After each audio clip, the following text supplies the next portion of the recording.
माती, परंतु सर्वांना एकत्र टिकून ठेवणारा माझा राजा शिवछत्रपती, माझा राजा शिवछत्रपती. मित्रांनो, सर्वांनी शिवाजी महाराजांच्या जीवन कार्याची माहिती सांगितली, परंतु मी आज तुम्हाला शिवाजी महाराजांचे मावळे कसे होते ते सांगणार आहे.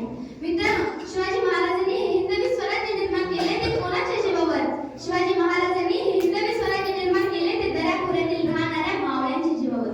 मित्रांनो, एकदा तानाजी मालुसरे महाराजांकडे आले. महाराजांना म्हणाले, महाराज, रायबाचं लगीन ठरलंय, येताय ना लग्नाला? तेव्हा महाराज म्हणाले, तानाजी, अरे तानाजी, मी कोणाला घ्यायचा विचार करतोय. तेव्हा तानाजी सरदेशी मागं सरला आणि म्हणाला, महाराज, मी असताना तुम्ही गड जिंकायला का चाललात? महाराज, मी घेतो कोंढाणा. महाराज, तुम्हाला जायची गरज नाही, मी जातो. महाराज म्हणाले, अरे ताना, तुझ्या पोराचं लग्नाचं काय? तू आता वरबाप होणार आहे आणि तू कोंढाणा घ्यायला जातोस? महाराज, नाही, तानाजी मालुसरे म्हणतात, मी कोंढाणा घेतो. आधी लग्न कोंढाण्याचं, मग माझ्या रायबाचं.